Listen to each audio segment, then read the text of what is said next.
I tell you a little about what I like to write. And I like to immerse myself in my topics. I just like to dive right in and become a sort of a human guinea pig. And I see my life as a series of experiments. So I worked for Esquire magazine a couple of years ago. I wrote an article called My Outsourced Life, where I hired a team of people in Bangalore, India, to live my life for me. So they answered my emails, they answered my phone, they argued with my wife for me, and they read my son bedtime stories. It was the best month of my life because I just sat back and I read books and watched movies. It was a wonderful experience. More recently, I wrote an article for Esquire called about radical honesty, and this is a movement where this is started by a psychologist in Virginia who says that you should never ever lie, except maybe during poker and golf. This is only exceptions. And more than that, whatever's on your brain should come out of your mouth. So I decided I would try this for a month. This was the worst month of my life.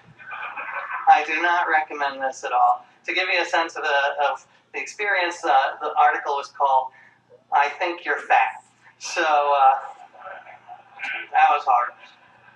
My most recent book was, my previous book was called The Know-It-All, and it was about the year I spent reading the Encyclopedia Britannica from A to Z in my quest to learn everything in the world. Or more precisely, from Aak, which is a type of East Asian music, all the way to Ziviech, which is, well, I don't want to ruin the ending. It's a very exciting twist ending, like a O. Henry novel. So I won't ruin it. But I love that one because that was an experiment about how much information one human brain could absorb. Although listening to Kevin Kelly, you don't have to remember anything. You can just Google it. So I wasted some time there.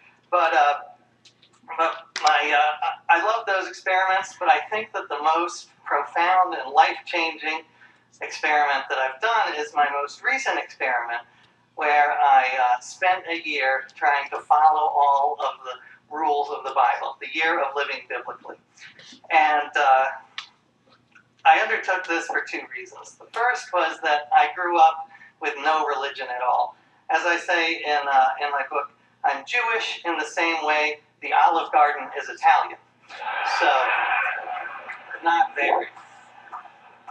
But I become increasingly interested in religion. I do think it's the defining issue of our time, or one of the main ones. And I have a son. I want to know what to teach him. So I decided to dive in head first and try to live the Bible.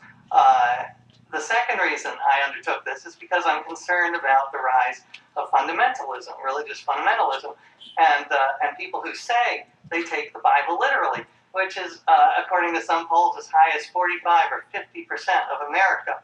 So I decided, well, what if you really did take the Bible literally? I decided to take it to its logical conclusion and take everything in the Bible literally without picking and choosing.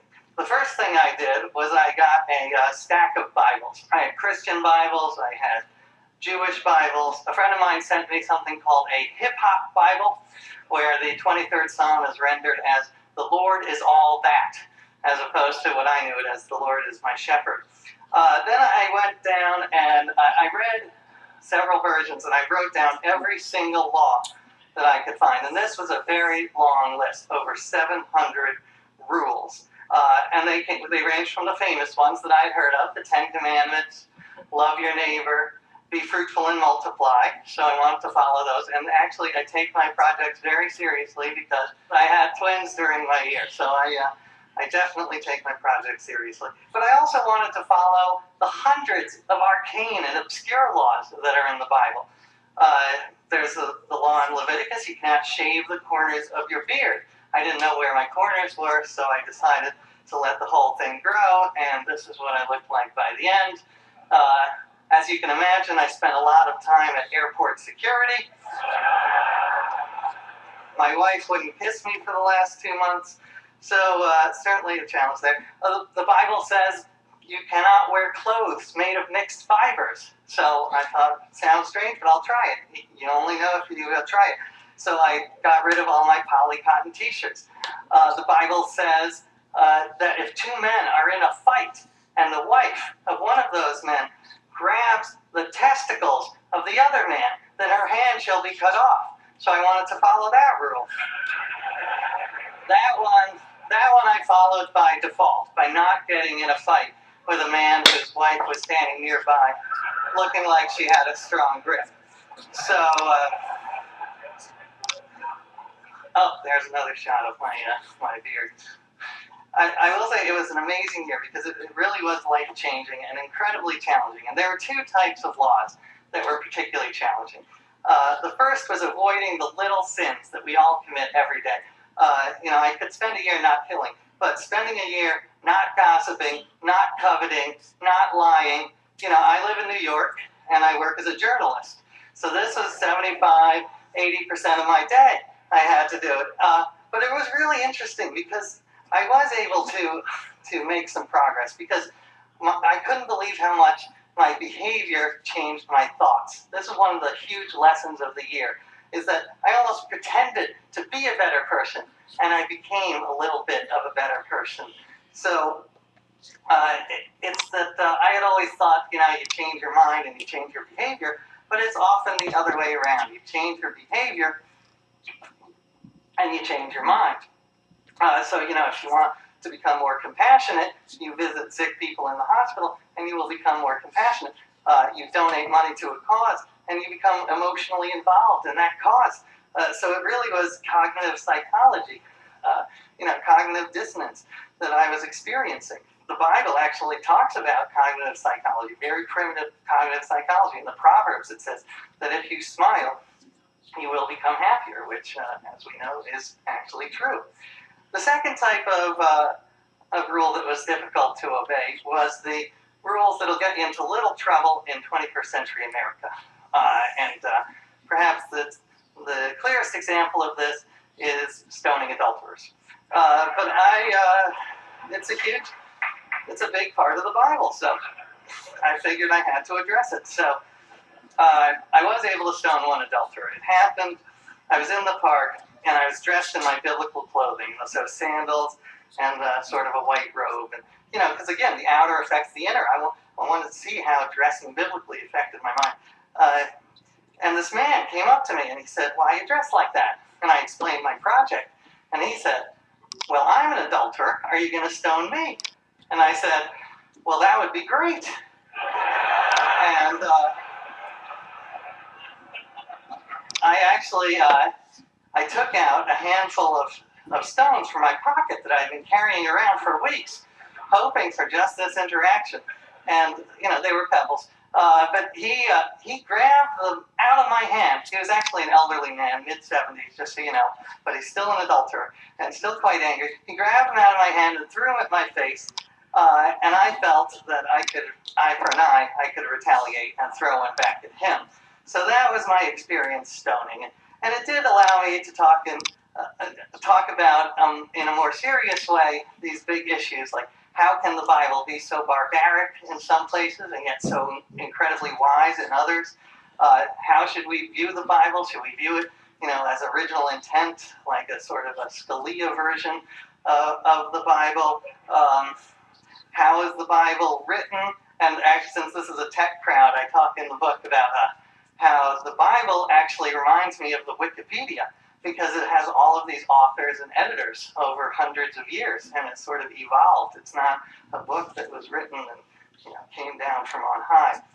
So I thought I would end by telling you just a couple of the takeaway, the bigger lessons that I learned from my year. The first is, thou shalt not take the Bible literally. This became very, very clear early on, because if you do, then you end up acting like a crazy person and stoning adulterers. Or here's another example of, that's another. I did spend some time shepherding, so it's a very relaxing vocation. I recommend it. But this one is, the Bible says that you cannot touch women during certain times of the month. And more than that, you cannot sit on a seat where a menstruating woman has sat. And my wife thought this was very offensive, so she sat in every seat in our apartment, and I had to spend much of the year standing until I bought my own seat and carried it around. So I met with the creationists. I went to the Creationist Museum, and these are the ultimate literalists. And it was fascinating because they were not stupid people at all. I would wager that their IQ is exactly the same as the average evolutionist. It's just that their faith is so strong in this literal interpretation of the Bible that they distort all the data to fit their model. And they go through these amazing mental gymnastics to accomplish this. And I will say, though, the museum is gorgeous. They really did a fantastic job. If you're ever in Kentucky, there's you can see a movie of the flood, and they have sprinklers in the ceiling that will sprinkle on you during the flood scenes. So whatever you think of creationism, and I think it's crazy, they did a great job. Another lesson is that thou shalt give thanks. And this one was a big lesson because I was praying, giving these prayers of thanksgiving, which was odd for an agnostic. But I was saying thanks all the time, every day. And I started to change my perspective. And I started to realize the hundreds of little things that go right every day that I didn't even notice, that I took for granted, as opposed to focusing on the 3 or 4 that went wrong. So this is actually a key to happiness for me, is to just remember, when I came over here, the car didn't flip over, and I didn't trip coming up the stairs. It's, a remarkable thing. Third, that thou shalt have reverence. This one was unexpected because I started the year as an agnostic, and by the end of the year, I became what a friend of mine calls a reverent agnostic, which I love. And I'm trying to start it as a movement, so if anyone wants to join. The basic idea is whether or not there's a God, there's something important and beautiful about the idea of sacredness, and that our rituals can be sacred. The Sabbath can be sacred. This was one of the great things about my year, was doing the Sabbath, because I am a workaholic. So having this one day where you cannot work, that changed my life. So this idea of sacredness, whether or not there's a God. Thou shalt not stereotype. This one happened because I spent a lot of time with various religious communities throughout America, because I wanted it to be more than about my journey. I wanted it to be about religion in America. So I spent time with evangelical Christians and Hasidic Jews and the Amish. I'm very proud because I think I'm the only person in America to out-Bible talk a Jehovah's Witness. After 3.5 hours, he looked at his watch. He's like, I gotta go. Oh, thank you very much. Thank you. Bless you. So, but it was interesting because I had some very preconceived notions about, for instance, evangelical Christianity, and I found that it's such a wide and varied movement that it is difficult to make generalizations about it. There's a group I met with called the Red Letter Christians, and they focus on the red words in the Bible, which are the ones that Jesus spoke. That's how they printed them in the old Bibles. And their argument is that Jesus never talked about homosexuality. They have a pamphlet that says, here's what Jesus said about homosexuality. And you open it up, and there's nothing in it. So they say Jesus did talk a lot about helping the outcasts, helping poor people. So this was very inspiring to me, and I recommend Jim Wallace and Tony Campolo. They're very inspiring leaders, even though I disagree with much of what they say. Also, thou shalt not disregard the irrational. This one was very unexpected because, I grew up with the scientific worldview, and what I was shocked was learning how much of my life is governed by irrational forces. And the thing is, if they're not harmful, they're not to be completely dismissed. Because I learned that I was doing all these rituals, these biblical rituals, separating my wool and linen. And I would ask these religious people, Bible possibly tell us to do this? Why would God care? And they said, we don't know, but it's just rituals that give us meaning. And I would say, but that's crazy. And they would say, well, what about you? You blow out candles on top of a birthday cake. If a guy from Mars came down and saw, here's one guy blowing candles out, fire on top of a cake, versus another guy not wearing clothes of mixed fabrics, would the Martian say, oh, well, that guy, he makes sense, but that guy's crazy? So, no, I think that your rituals are, by nature, irrational. So the key is to choose the right rituals, the ones that are not harmful. But rituals by themselves are not to be dismissed. And finally, I learned that thou shalt pick and choose. And this one I learned because I tried to follow everything in the Bible, and I failed miserably, because you can't. You have to pick and choose. And anyone who follows the Bible is going to be picking and choosing. The key is to pick and choose the right parts. There's a phrase called cafeteria religion, and the fundamentalists will use it in a denigrating way. They'll say, it's just cafeteria religion, you're just picking and choosing.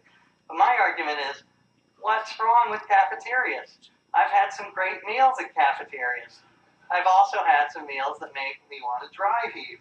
So it's about choosing the parts of the Bible about compassion, about tolerance, about loving your neighbor, as opposed to the parts about homosexuality as a sin, or intolerance, or violence, which are very much in the Bible as well. So we have to, if we are to find any meaning in this book, then we have to really engage it and wrestle with it.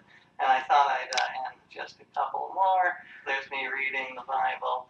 That's how I hailed taxi cabs. Seriously. And it worked. And there was that was actually a rented sheep, so I had to return that in the morning. But it served well for a day. So anyway, thank you so much for letting me speak.